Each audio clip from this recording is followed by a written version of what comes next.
Get your dirty hands off my car. Move away from it, right now. Get out of the way. His voice tore through the rain, cold, sharp, and soaked in contempt. He stared down at the young black woman crouched beside his luxury car, as if he had already decided exactly who she was. A young black woman on her knees beside my car in the middle of the night. I know what you're doing. You're a thief. 2 bodyguards stood close behind him while he pointed straight at her face. People like you take anything that looks valuable. You disgust me. Stay away from my car before you make this worse for yourself. She didn't run. She didn't cry. She didn't even raise her voice.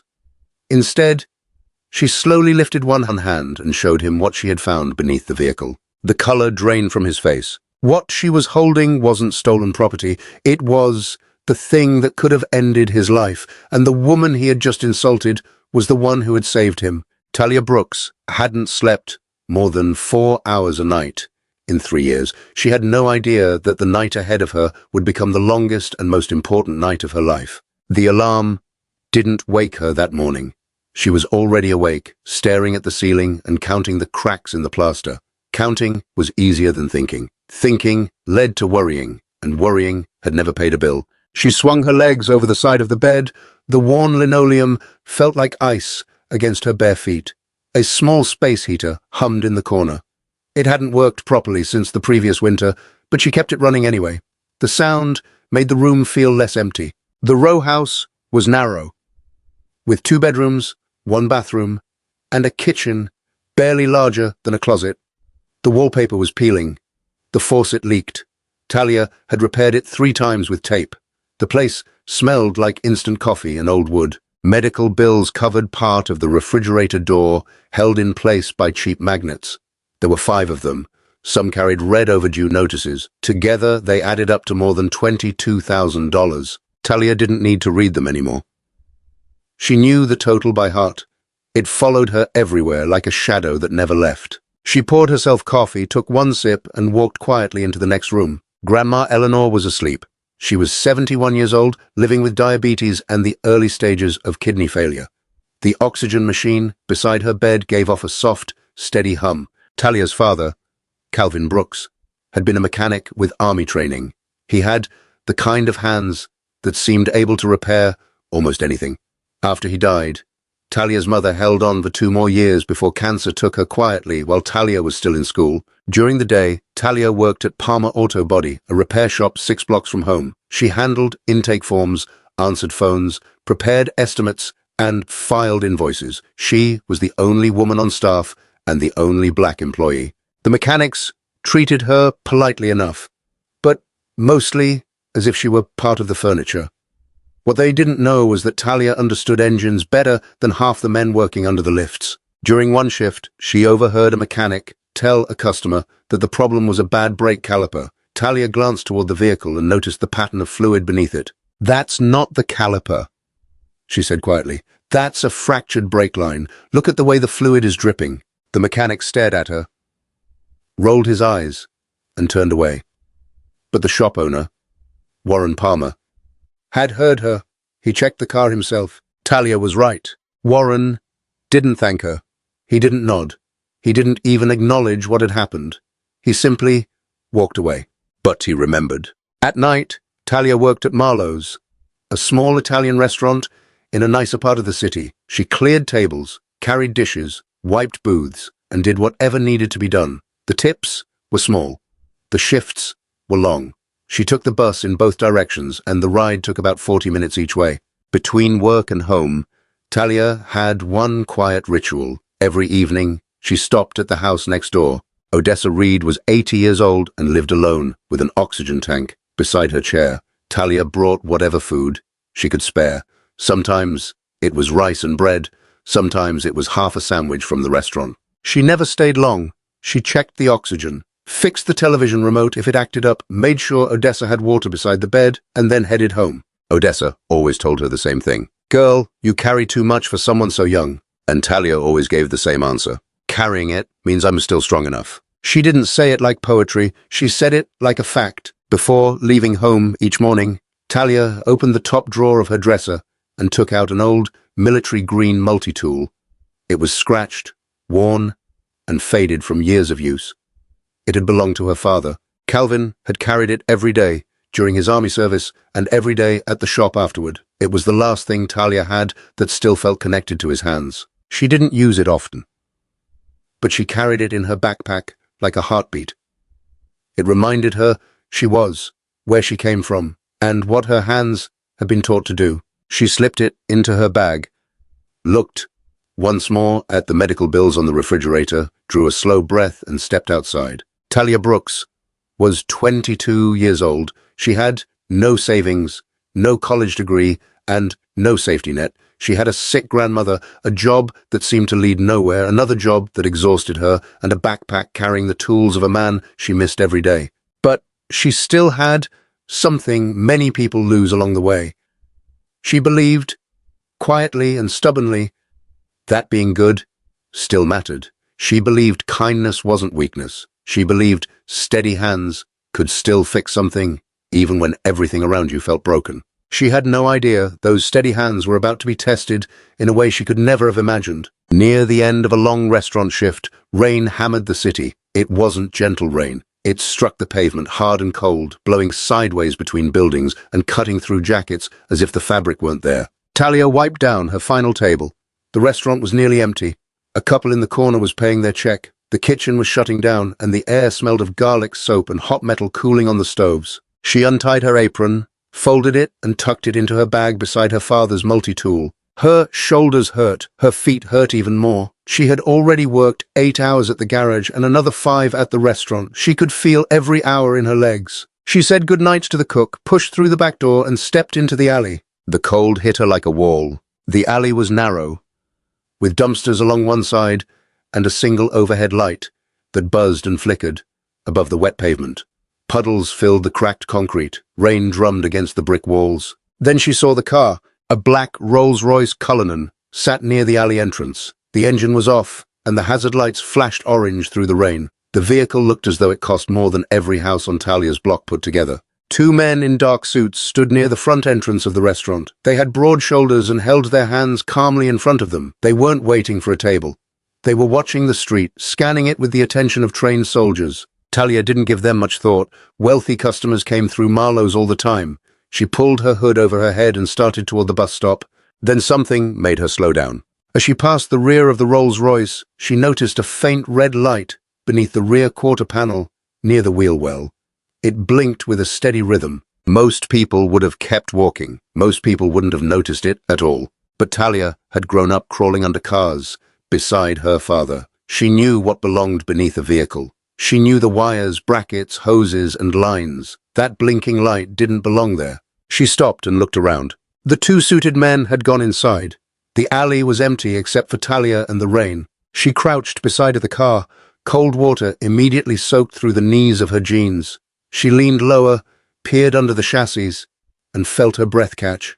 A small black box, about the size of a cigarette pack, had been secured directly to the fuel line with plastic ties. Wires ran from the box into the undercarriage. A tiny red light, emitting diode, pulsed steadily, almost like a heartbeat. Talia had never seen an explosive device in real life, but she understood what she was looking at. Her father had served in the army. He had told her stories about dangerous devices found along roads in places she could barely pronounce when she was a child.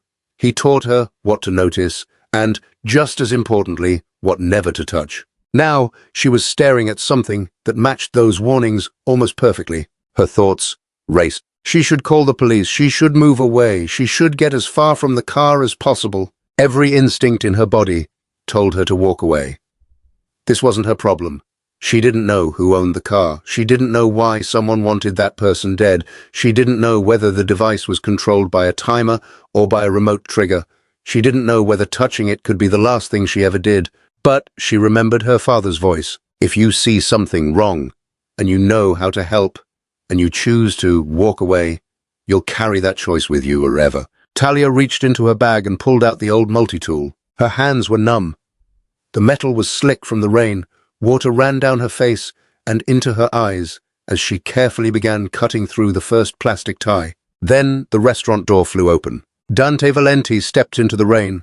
I was 62 years old, with silver hair combed back and a cashmere overcoat that probably cost more than Talia paid in rent over many months. His face looked carved from stone, with a hard jaw and cold eyes that made people instinctively look away. Behind him came Rafe Mercer, a man built like a wall. Rafe's right hand moved toward the inside of his jacket. The gesture was subtle, but the message was clear. Dante saw Talia immediately. A young black woman was on her knees beside his car in a dark alley, with one hand beneath the vehicle and a tool in the other. I didn't ask what she was doing. He didn't wait for an explanation. I walked toward her, slowly, each step deliberate and controlled. This was a man accustomed to being feared. Then he started shouting. What Dante Valenti didn't know, what he couldn't possibly have known in that instant, was that the woman kneeling beside his car wasn't stealing from him. She was trying to save his life. And before the night was over, that choice would cost her nearly everything she still had to give. Get your dirty hands off my car. Move away from it, right now. Dante's voice struck her harder than the rain. Every word carried disgust. He looked at her skin before he looked at her face, and he decided who she was before he heard a single word from her. A young black woman, crouched beside my car in the middle of the night. I know exactly what you're doing. You're a thief. Talia stayed where she was. Her knees remained in the puddle, her father's multi-tool in her right hand, the rain pounding against her back. She could feel the heat of his anger only a few feet away. His shadow fell across her like a threat. People like you take anything you think is valuable. Stay away from my car before you regret coming into this alley. Rafe stood behind Dante with one hand inside his jacket, watching Talia with complete focus. Most people would have dropped the tool and run. Others might have shouted back, cursed him, or walked away and let him deal with whatever happened next. After the way he spoke to her, no one could have blamed her for leaving. But Talia Brooks didn't leave. She looked up at him. Rain ran down her face. Her eyes were steady and her voice was calm. She wasn't submissive. She wasn't frightened. She was simply clear. Sir, I'm not stealing anything. There's something attached beneath your car, wired into the fuel system. If you start the engine, you could die. The words landed with force. Dante froze. The rage on his face cracked for a fraction of a second, because in his world, threats like that weren't imaginary. They were real. He had lost people because of moments just like this. He looked at Rafe. Check it. Rafe moved quickly. He crouched beside the rear wheel, pulled a flashlight from his coat, and aimed the beam beneath the chassis. For a few seconds, only the rain made a sound. Talia could hear her own heartbeat. Then, Rafe spoke. His voice was low and controlled, but fear sat underneath it. She's right, boss. There's a device. Black casing, wired directly into the fuel rail. It's live if you'd started the car. He stopped before finishing the sentence. I didn't need to finish it. Dante stared at the vehicle, then at Talia, then back at the vehicle. His jaw tightened until the muscles in his neck stood out. Rafe Rose pulled out his phone and stepped away. Talia caught pieces of the conversation. It's connected to the fuel system. No, it isn't a tracker. It's active. Get a team here now. Dante turned back toward Talia. She was still kneeling in the rain. She still held the worn multi-tool. She was soaked through and trembling from the cold. The man who had just called her a thief was looking at her differently now, almost as if he was seeing a person where, moments earlier, he had only seen a stereotype. How did you notice it? My dad was a mechanic. He had army training. He taught me what belongs under a car and what doesn't. You could have walked away. I know. You could have left me there after what I just said to you. Most people would have. Talia looked directly at him. There was no triumph in her face, no anger, and no satisfaction. I heard everything you said, every word, and I'm still here because my father didn't raise me to walk away from somebody who needs help, even if that person doesn't believe I'm worth helping. Rain filled the silence between them. Dante had no answer. This was a man who could control a room with one sentence. He could make grown men lower their eyes just by changing the tone of his voice. But now he had nothing to say. The silence felt louder than the storm. Rafe returned, his expression tight. The team is coming. Boss, we need to get you into the second vehicle and move now. Dante didn't move at first. He kept staring at Talia, as if she had placed something in front of him that didn't fit anywhere inside the world he understood. What's your name? Talia Brooks. Are you hurt? She glanced at her hands. The cold had drained the color from her fingers. The rough edges of the plastic ties had left red marks across her palms. Her knuckles were stiff. She closed her hands to hide them. "I'm fine." She wasn't fine. Her fingers were numb. Her knees ached from the concrete. Her entire body shook with the kind of cold that settles deep into your chest and makes your teeth hurt. But she said she was fine because that was what she always said, and because most people never asked a second time. A black sport utility vehicle rolled up quietly from the street. Rafe opened the rear door and warm air spilled into the alley. Inside were leather seats, a glowing laptop, and another man speaking on the phone who used the word boss without ever looking up. Dante turned toward the vehicle and took a few steps. Then he stopped. Hein looked back. Talia was on her feet now. She wrapped her sore hands in her apron, adjusted her backpack, and prepared to walk through the rain toward the bus stop, as if this had been an ordinary night, as if she hadn't just saved a man's life, as if she hadn't risked her own. Her bus stop was several blocks away. Grandma Eleanor was waiting at home. The bills were still on the refrigerator. She still had 2 jobs waiting for her the next day. Nothing in her life had paused because of what happened in that alley. The rain hadn't stopped. The world hadn't changed. No one was standing there to celebrate her. Talia slipped the old multi-tool back into her bag, pulled her hood tight, and walked toward the end of the alley. Dante Valenti, a man who had spent much of his life making other people afraid, stood in the rain and watched a 22-year-old woman in a wet apron disappear into the darkness as though she had done nothing extraordinary. She never looked back. I watched until she turned the corner and the sound of her footsteps disappeared beneath the rain. Then he climbed into the sport utility vehicle, shut the door, and sat in silence. Rafe glanced at him through the rearview mirror, waiting for an order, waiting for anger, waiting for the name of someone Dante wanted found. But Dante wasn't thinking about the explosive device. I was staring at his own hands, the hands Talia had just saved. Dante Valenti had offered money to hundreds of people over the years, lawyers, politicians, judges, men who protected him, men who lied for him, and men who had done terrible things on his behalf. Every one of them had taken the money. Everyone. Nobody had ever responded the way Talia was about to. The sport utility vehicle caught up with her a few blocks from the alley. Talia was walking quickly, with her head down and her arms wrapped around herself. Rain had soaked through every layer of clothing. Her hood clung to her hair. Her sneakers made a wet sound with each step. The vehicle slowed beside her, and the rear window lowered. Dante's voice sounded different now.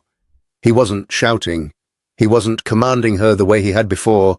"Get in. You're going to freeze out here." Talia kept walking without looking at him. "I'm fine. My bus stop is close. There won't be a bus coming through this weather this late. Get in. My driver will take you home." She slowed down. She looked at the vehicle, then at the rain, then at her stiff, red, trembling hands. She thought about Grandma Eleanor waiting up for her. She thought about the long ride home in soaking wet clothes. Then she got in. The heat wrapped around her like a blanket. She hadn't realized how cold she truly was until warmth reached her skin. Her body began shaking even harder, not because the cold was getting worse, but because it was finally leaving. Rafe drove. Dante sat across from her. Silence filled the space between them. It was the kind of silence that appears when someone knows he owes something he doesn't yet know how to name. Dante reached into his overcoat and pulled out a thick fold of cash. He didn't count it. He simply held it toward her. "Take this for what you did tonight." Talia looked at the money. Then she looked at him.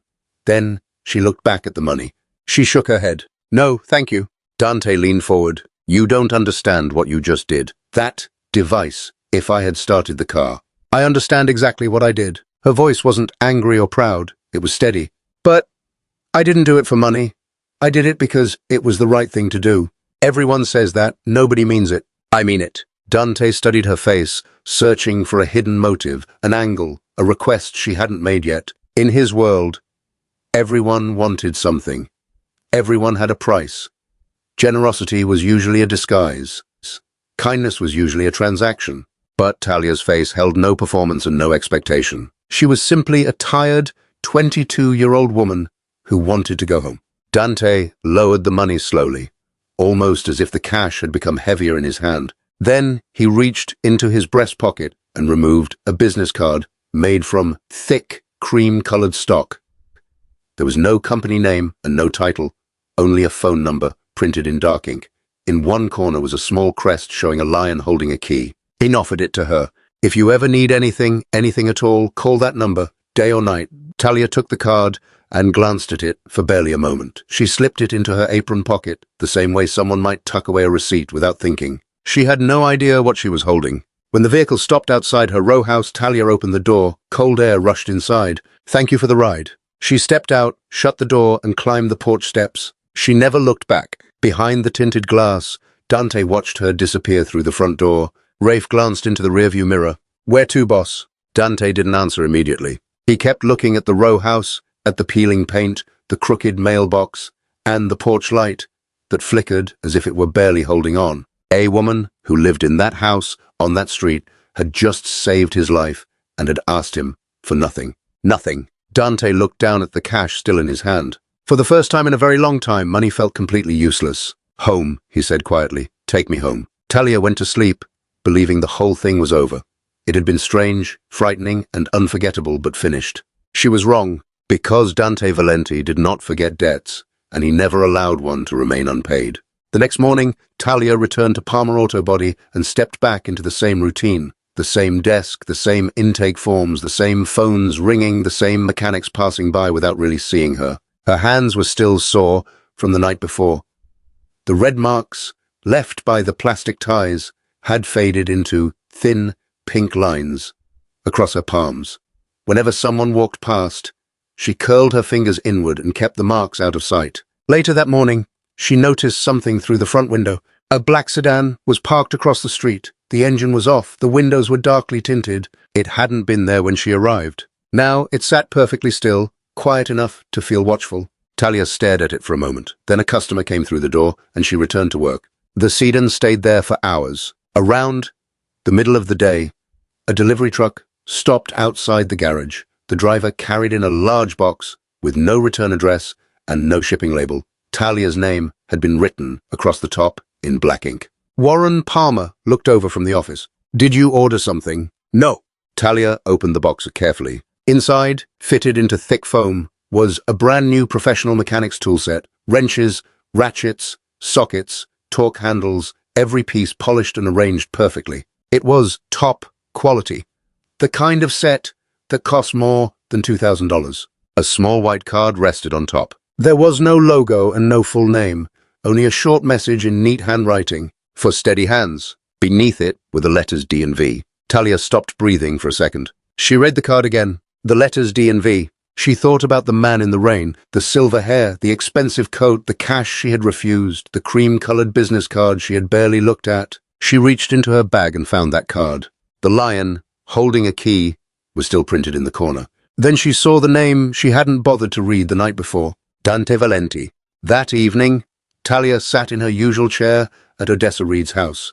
Odessa was watching the local news with the volume low. Talia wasn't paying attention at first, until the anchor mentioned a suspected bombing attempt involving a vehicle connected to the Valenti organization, described as one of the most powerful criminal groups in the city. A photograph appeared on the screen. Silver hair, hard jaw, cold eyes. Talia's stomach dropped. Odessa muttered toward the television. "Those Valenti people have influence all over this city. Dangerous people." Talia said nothing. Her hand slipped into her pocket and closed around the cream-colored business card so tightly that her knuckles went pale. The man from the alley hadn't been an ordinary businessman. She had saved one of the most powerful and dangerous men in Philadelphia, and now he knew her name. He knew where she lived.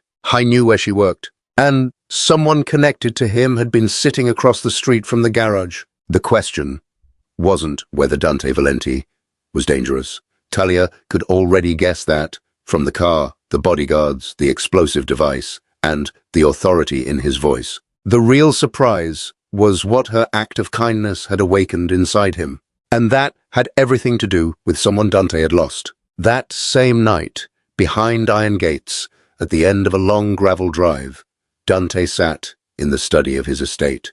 The house was old stone, covered in climbing ivy.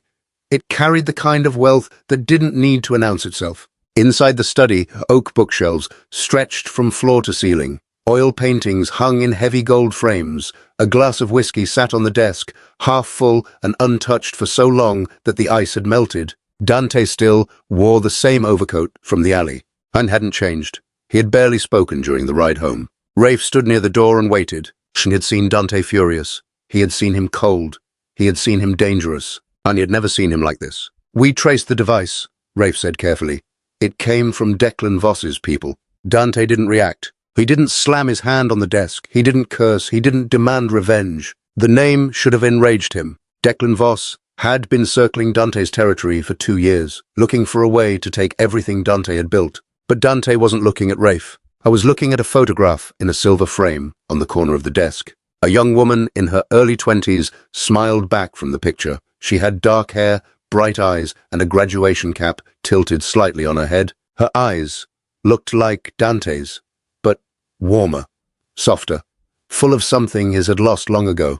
Her name was Elena Valenti. She had been Dante's daughter, his only child, and the only person who had ever made him want to become a different kind of man. Rafe noticed where Dante was looking and said nothing. Elena had died 3 years earlier. She was 23. She had been driving home after volunteering at a women's shelter in North Philadelphia. She drove a modest Honda, even though her father had offered to buy her any car she wanted. While she was stopped at a red light, her car exploded. Someone had tampered with the fuel system. A small device connected to the engine had been triggered remotely. The police publicly described it as a possible mechanical failure. Dante knew better. I knew it had been a bomb, and he believed it had been meant for him. A warning, a message, a punishment. But it reached Eleanor instead. The young woman who spent her weekends helping people in shelters. The student studying social work. The daughter who once looked at him and said, "Dad, you could use your power to help people instead of making them afraid." She had been the opposite of almost everything Dante had built his life around. And she had been the one person who mattered more to him than any of it. After Eleanor died, Dante shut down. Not in public. In public, he became harder than ever. He expanded his territory. He crushed rivals. He made Declan Voss regret every move against him.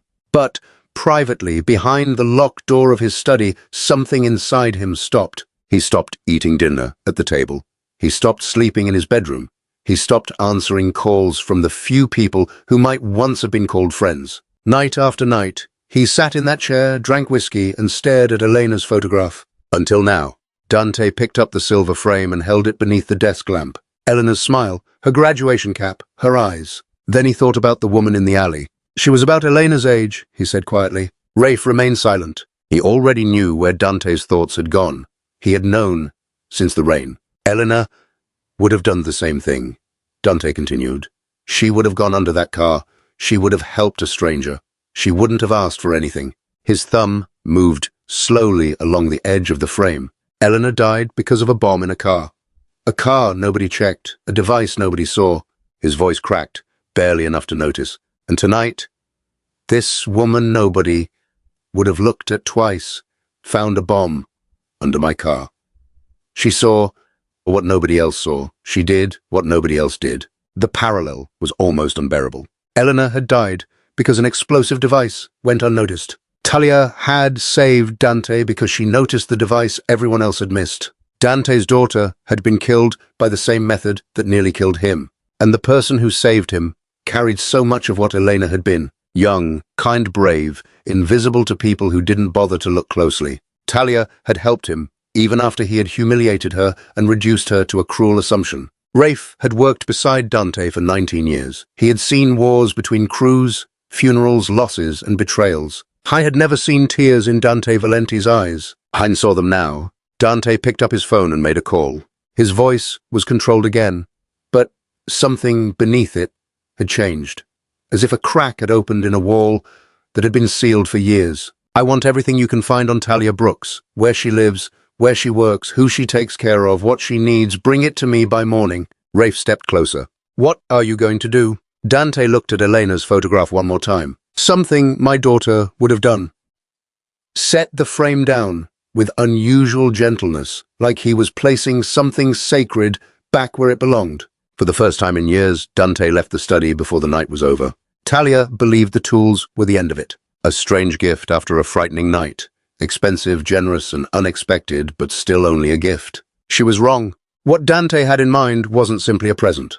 To him, it was a debt, and men like Dante Valenti did not leave debts unpaid. A few days later, Talia was on the front porch helping Grandma Eleanor settle into her chair. A blanket rested across Eleanor's knees. A cup of tea warmed her hands, and the oxygen tank beside her released a soft hiss. It was one of the rare mornings when Talia wasn't working, one of the few chances she had to sit still. She was peeling an orange for her grandmother when she heard an engine approaching. A black sedan turned slowly onto the block. It was the same car she had seen outside the garage. It stopped in front of the house. Talia stood immediately. Her entire body tightened. Rafe stepped out of the driver's seat, walked around the vehicle, and opened the rear door. Dante Valenti stepped onto the sidewalk. He looked different in daylight. There was no long overcoat, only a simple navy blazer over a white shirt. No group of bodyguards, only Rafe. The sunlight made Dante look older, softer, tired in a way that sleep couldn't fix. He looked at the row house, the peeling paint, the cracked steps, and the mailbox hanging from a single screw. I noticed everything without commenting. Then he looked at Eleanor. Dante walked to the bottom of the porch steps and stopped there. He didn't climb up without permission. He didn't act as though the property belonged to him. He stood below them, a man with power over half the city, looking up at an elderly woman sitting in a plastic chair. "Good morning, ma'am. My name is Dante. I'm here because your granddaughter did something extraordinary for me, and I'd like your permission to speak with her." Eleanor looked at him over the rim of her teacup. Then she looked at Talia, then back at Dante. "You have manners. That's a start. Come on up." Dante climbed the steps. Rafe stayed beside the car. Talia stood with her arms crossed. She hadn't told Eleanor about the alley, the bomb, or the man who had shouted at her in the rain. Dante sat on the top step instead of taking a chair. He sat below Eleanor and below Talia, like a man who had come to ask rather than command. He spoke quietly and directly. "Miss Brooks, I won't waste your time. I've spent the last few days learning about your situation. I know about your father, I know about your mother, I know about the medical bills on your refrigerator, I know you're working 2 jobs, and I know you're the most talented person in that garage, even though almost nobody there sees it." Talia's jaw tightened. She didn't like the idea of strangers studying her life. She didn't like imagining herself reduced to a file on someone's desk. "I didn't ask you to do that." "I know you didn't," Dante replied. "That's exactly why I'm here." He paused, looked toward Eleanor, then back at Talia. "I'd like to offer you 3 things, not as charity, as repayment for a debt. What you did in that alley can't be measured in money, but these are things I can do." Then he explained everything simply, without drama. First, Eleanor's medical care. Dante had already contacted Dr. Corinne Hale at Hartwell Medical Center, one of the best kidney specialists in the state. Every appointment, test, medication, and treatment would be covered through the Elena Valenti Foundation, a foundation Dante had created in his daughter's name to help families affected by sudden loss. Eleanor's hand trembled around her teacup. She set it down carefully. Second, Talia's education. Dante offered a full scholarship to Westbridge Technical Institute's Automotive Technology Program, one of the top trade schools in the state. Tuition, books, certification fees, and a monthly living stipend would all be covered.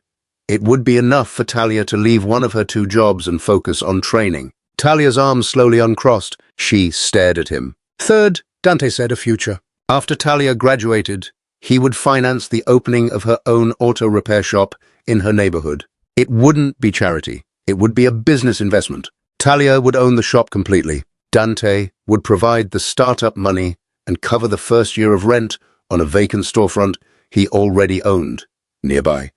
A building that had stood empty for years, waiting for something worthwhile. The porch fell silent. Somewhere down the block, a bird sang. Eleanor's oxygen tank hissed softly beside her chair. Talia didn't speak for a long moment. She wasn't calculating numbers or weighing which offer mattered most. She was trying to keep herself together. Everything she had prayed for, everything she had whispered toward the ceiling during sleepless nights, was being placed in front of her by a man whose life she had saved in the rain. She looked at Grandma Eleanor. Eleanor's eyes were wet, her chin trembled, and she gave Talia one slow nod. Talia turned back to Dante. "Why, you don't know me?" Dante's voice dropped almost to a whisper. "You remind me of someone I lost, and part of me believes she sent you into that alley." The air seemed to change. Something passed between them that was bigger than business and bigger than debt. Neither of them had a word for it, but both of them understood it. Talia extended her hand, then stopped before Dante could take it. "One condition." Dante raised an eyebrow. When the shop opens, I want to offer free safety inspections for people in this neighborhood who can't afford a mechanic. Brakes, fluids, tires, the things that prevent accidents, the things that save lives. She paused. My dad died because of a car nobody checked. Your daughter died because of a car nobody checked. I don't want that to happen to somebody else if I can help prevent it. Dante looked at her for a long time. His eyes shone, but no tears fell. Then he took her hand. Her palm, still faintly marked from the plastic ties, pressed into his. Deal. Within months, Talia Brooks barely recognized her own life. But the changes didn't stop with her. They began spreading through the neighborhood around her. Talia enrolled at Westbridge Technical Institute and walked into the automotive workshop, carrying her father's old multi-tool in her back pocket. She was the youngest student in her group and one of only 2 women. The first time she entered the shop, several classmates looked at her the same way the mechanics at Palmer Auto Body once had, as though she had wandered into a room where she didn't belong. By the end of her first week, one of her instructors pulled her aside. Where did you learn to read an engine like that? My father. And taught you well. Talia didn't explain that her father had been gone for 8 years. She simply nodded and returned to work. As the months passed, Grandma Eleanor began treatment with Dr. Corinne Hale at Hartwell Medical Center. The first appointment lasted 4 hours. Eleanor was nervous. She had never been inside a hospital that felt so clean, so quiet, and so careful with her. The early results were cautiously hopeful. Her kidney function had stabilized. It wasn't a cure. Nothing had been reversed, but the decline had slowed, and for the first time in 2 years, the word manageable appeared in her medical chart. Talia came home one evening and found Eleanor standing in the kitchen. Not sitting, standing. She was stirring a pot of soup and softly humming a hymn she used to sing at church. Talia leaned against the doorframe and watched her. She didn't say anything. She didn't need to. Her grandmother was humming again. That was enough. Talia completed her first certification modules with top marks. Her instructors began noticing something no textbook could teach. She had an instinct for machines. She listened before touching. She paused before diagnosing. She paid attention to sounds, vibrations, smells, and small patterns other people rushed past. Watching Talia work sometimes felt like watching someone have a quiet conversation with an engine. Eventually, she left her restaurant job. No more carrying plates late into the night.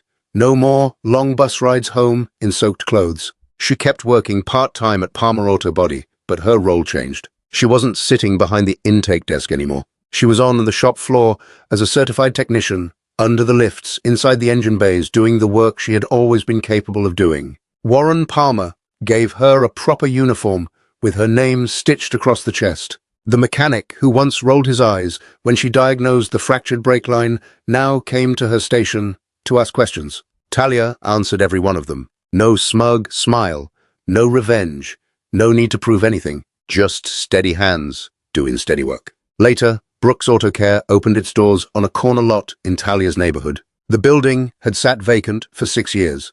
Its windows had been boarded up and the walls were covered in graffiti. Now it had fresh paint, a warm, grey exterior, and a hand-lettered sign above the entrance in dark green and white.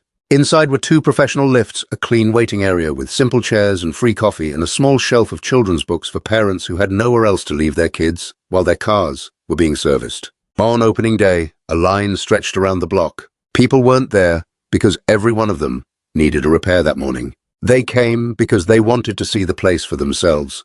A young black woman from their own neighborhood had her name above the door of a business on a street people used to pass without looking. Pastor Everett Cole from the neighborhood community church came to cut the ribbon. He offered a prayer. The block applauded. Grandma Eleanor sat near the entrance in a folding chair with her oxygen tank beside her. Tears rolled down her face as she clapped louder than anyone. The free inspection program began that same day. Talia called it Steady Hands Saturdays after the words her father had lived by. Every Saturday, anyone could come in for a safety inspection. Brakes, fluids, tires, no appointment, no questions, no charge. During the first year, Steady Hands Saturdays inspected more than 800 vehicles. 3 serious safety problems were caught before they could become tragedies. One of them was a badly corroded brake line on a school van that carried 14 children. Talia also hired 2 apprentices from the neighborhood. Both were young. Neither could afford trade school. Talia paid for their certifications out of her own pocket because someone had once made that kind of investment in her. Odessa Reed The elderly neighbor, Talia, used to visit with leftover plates of food, became a regular presence in the waiting area every Saturday morning. Same chair, same spot. She told nearly every customer who walked through the door the same thing. I knew that girl when she was carrying plates through the rain. Now look at her. Dante never visited the shop publicly. He never placed his name on the building and never tried to make the story about himself. But once a month, Rafe stopped by with an envelope. There was never cash inside, only a handwritten note. Sometimes Dante offered business advice. Sometimes he wrote only one sentence. Eleanor would be proud. Talia kept every note in a drawer beneath the cash register. She never told anyone about them. But on difficult days, and there were still difficult days, she opened the drawer and read the notes one by one. A year after the night that changed everything, Talia found herself standing in another rainy alley. This time, almost everything was different. She had just locked the doors of Brooks Auto Care. The final customer had left earlier. The lights inside were off, and the sign above the entrance glowed softly in the wet evening air. Talia walked down the side alley toward her car, a modest used sedan she had bought with her first month of profit. She had repaired it herself and repainted it herself. It wasn't expensive. It wasn't impressive, but it belonged to her. The rain was light that evening, nothing like the hard storm from the year before. It fell softly, almost gently, as if the sky remembered what had happened and had decided to be kinder this time. Then Talia noticed someone crouched beside a parked car in the neighboring lot. A teenage boy, maybe 15 or 16, was shivering beneath a cheap jacket. He held a small flashlight close to the pavement and was trying to look beneath the vehicle. Talia stopped and watched him for a moment. Then she walked over. "Hey, what are you looking at?" The boy jumped to his feet. Startled, his eyes widened and his shoulders tightened with the defensive instinct many kids in the neighborhood learned early. "I'm not doing anything wrong." "I didn't say you were. What's under the car?" Han hesitated. Then he looked at Talia, glanced toward the building behind her, and saw the sign that read Brooks Auto Care. Some of the tension left his shoulders. "There's something dripping underneath," he said. "I think it's brake fluid. My mom drives this car to work every day. My little sister rides in the back seat." Talia crouched beside him. She pulled her father's old multi-tool from her pocket, the same scratched, worn tool she had carried for years. Using the boy's flashlight, she looked beneath the car. "I was right." A slow leak came from a corroded brake line. It wasn't dramatic. It wasn't easy to notice. It was exactly the kind of problem people missed until it was too late. "Good eye," Talia said. "You just saved your mom from a lot of trouble." She repaired the line, right there on the wet pavimini, while the rain fell around them. It took about 15 minutes. She didn't charge him a cent. The boy watched her hands the whole time. Steady, certain, familiar with every movement as though they had done the same job 1,000 times. "How'd you learn to do that?" he asked. Talia wiped her hands on her jeans and smiled. "My dad taught me, and somebody reminded me that what he taught me still matters." She stood and reached into her jacket. She pulled out a card for Brooks Auto Care's free apprenticeship program. "What's your name?" "Darius." "Darius, have you ever thought about learning to work on cars?" He shrugged. "Nobody ever offered to teach me." "Come by Saturday," Talia said. "I'll teach you." He looked at the card. Then he looked at her. Then he nodded. Talia walked back toward her car as the rain began to ease. She passed beneath a streetlight and stopped. Her hand slipped into her pocket and touched her father's multi-tool. She looked up toward the dark sky. "Thanks, Dad." Then she got into her car and started the engine. The windshield wipers swept across the glass. In the rear-view mirror, Talia could still see Darius standing beneath the streetlight, reading the card and holding it carefully. Hein held it the way someone holds something that might change his life. The same way Talia had once held a cream-colored card marked with a lion and a key. In that moment, the circle felt complete. But the kindness was only beginning. Maybe that's where this story ends. Or maybe that's where it truly starts. Because stories like Talia's don't stay inside one alley. They ripple outward. They travel from one person to another. They appear in a teenage boy reading an apprenticeship card beneath a streetlight, in a grandmother humming in her kitchen, in a neighborhood that finally has a reason to believe change is possible. And maybe that's the part worth carrying with us. Talia could have answered cruelty with cruelty.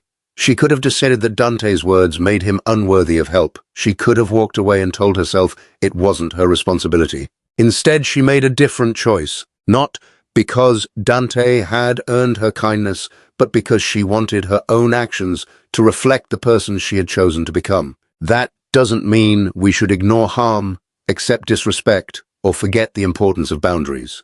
Kindness doesn't require us to surrender our dignity. Forgiveness doesn't erase responsibility.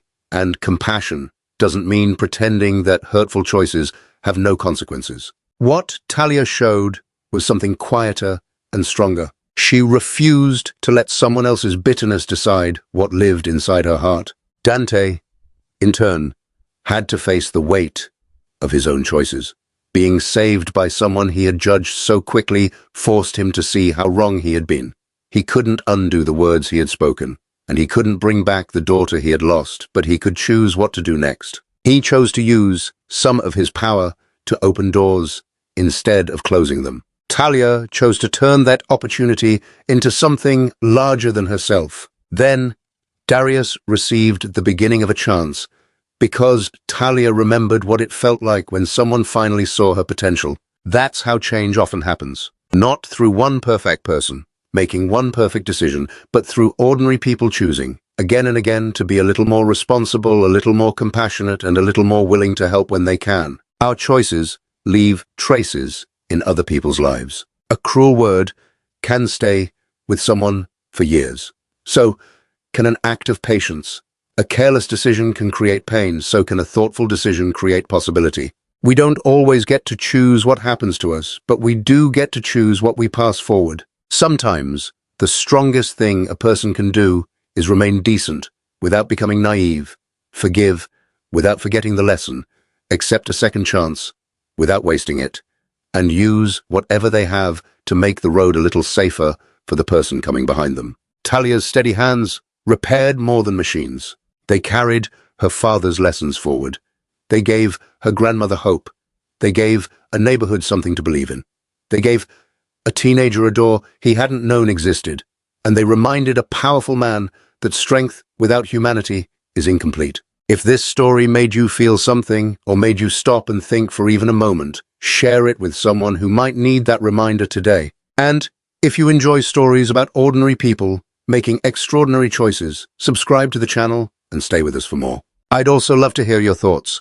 Have you ever chosen to help someone even after they disappointed you, misunderstood you, or failed to appreciate you? What did that experience teach you about kindness, boundaries, responsibility, or forgiveness? Your story matters too. Until next time, stay kind, stay steady, and remember this. Anyone can become cold after being hurt.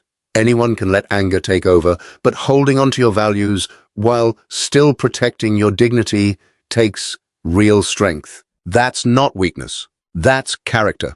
That's the kind of strength that can change a life, and sometimes far more than one.